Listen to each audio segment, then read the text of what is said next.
Finally, you're here! Do you have a message for me from someone by any chance? There's not a single prophecy about you in that dictionary. That's what you were about to say, right? Oh? One moment, then. Your curiosity seems as strong as ever, Barbeloth. Alas, my future will have to remain absent from your dictionary. The wind may be happy to let dandelions trace its form and have poets sing it into verse, but to be contained is hardly its nature. So, dear Barbeloth, please do set your pen down. Words heard on the wind are not meant to be recorded on the page. If you're truly interested in this legend, allow me to fashion it into a poem. I'll be sure to share it with you ladies at our next tea party. Barbeloth has always been a reasonable person, and I believe she heard my request. As such, our conversation should be free from interruptions for now. Wait, Barbeloth was listening in just now? What? Paimon didn't notice a thing! Well, she is a Hexenzirkel mage. They all have quite a few tricks up their sleeves. Still, you noticed right away and even got her to leave us alone. Doesn't that make you the real master at cards here? Given the various practical factors at play, I'd call myself a master with limits. There you go, being all secretive again. Well, anyway, there wasn't a single thing about you in that dictionary. You being here is enough. Barbeloth's prophecy concerning me may be incomplete, but it's not incorrect. There's something I need to do, and I could indeed use your help. Trusty as always. In that case, could you play a song with me later? Yep, that's all. But don't worry, this isn't a performance to decide the fate of some consequential event. It's just a duet between friends. The last time I played this song, the howling gale was my sole audience, and the notes scattered in all directions, leaving only fragments of the melody behind. But now, with a friend like you by my side, why should the wind alone bear witness to this music? Besides, I think my hands will be just that much steadier, playing alongside a trusty friend like you. That's all I ask. Now, let's head to the performance venue. If we follow the breeze, we'll be there in no time. All right, let's get going. Just relax and let the wind lead the way.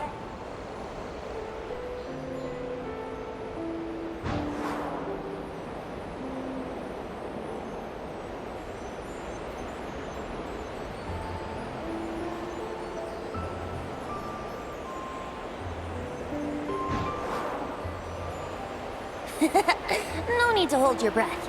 In and out. Easy does it. I let the birds know we would be coming, so we won't run into them.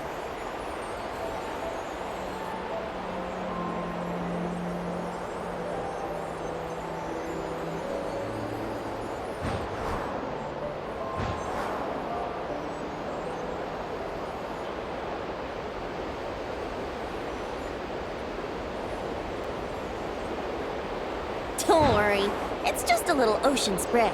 You won't get soaked. Ah, the delightful sea breeze. Go on, breathe it in.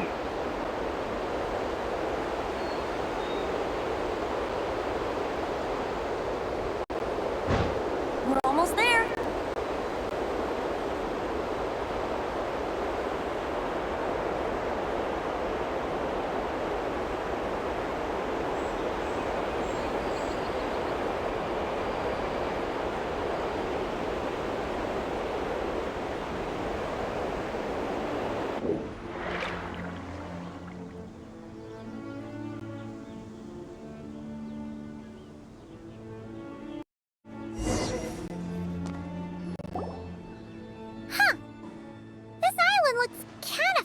Familiar.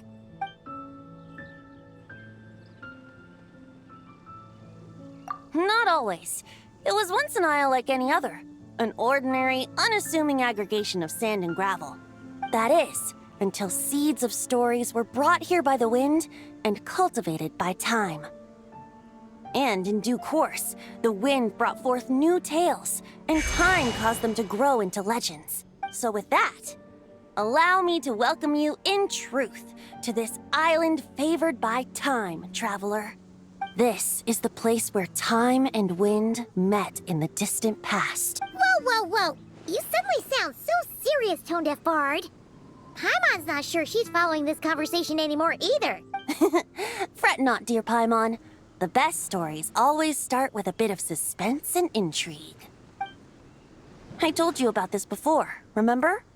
About how I encountered Time at the Thousand Winds Temple and received some help? Well, it was because of Time's help that those first winds of freedom were able to blow so strongly.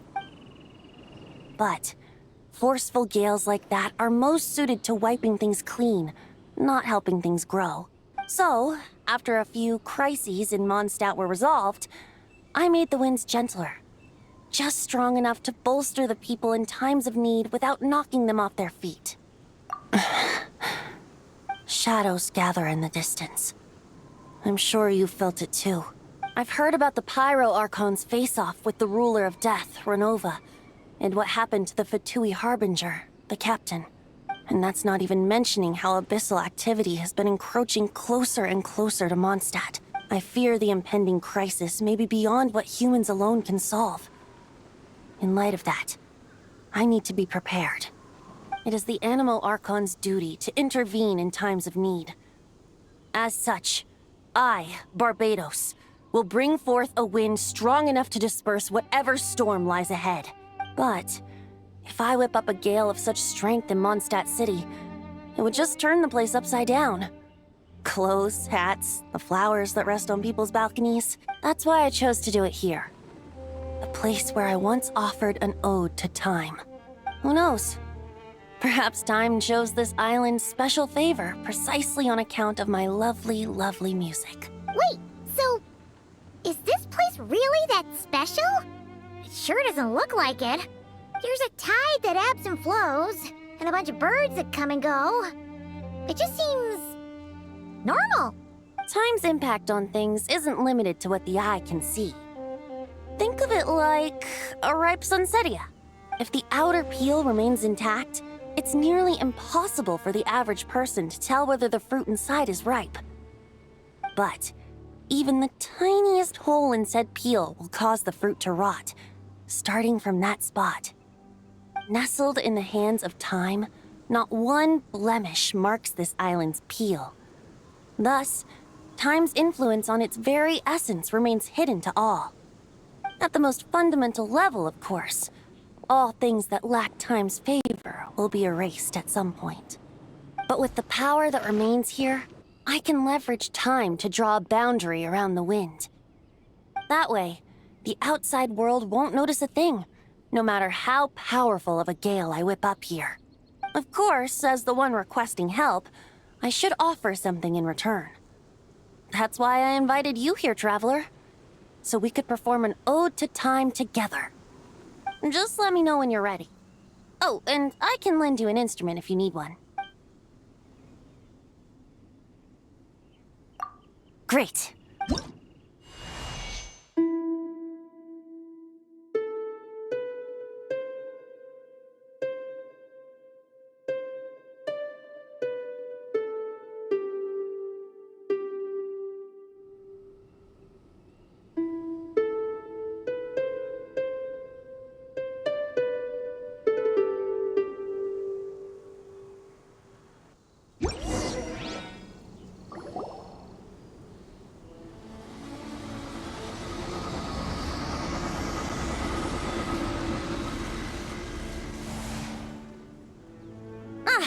Looks like our music has moved some in our audience to step on stage.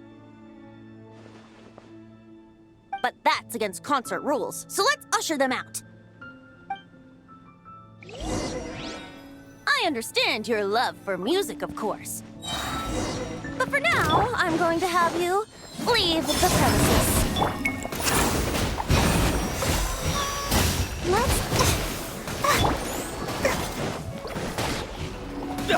Tell me what you see. Farewell. Not too far now.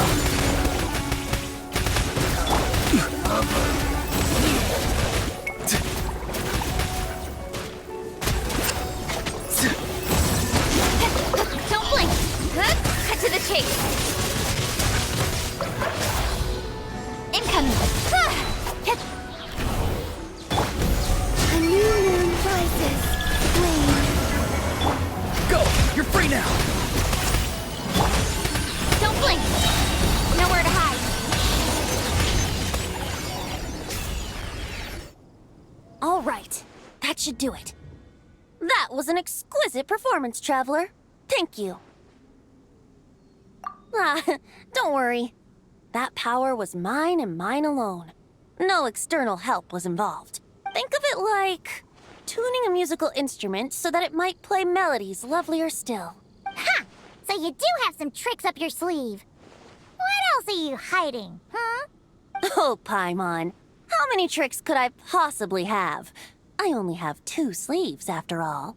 You know that's not what Paimon meant, Tone-Deaf Bard. I have a feeling the wind is gonna be pretty strong today.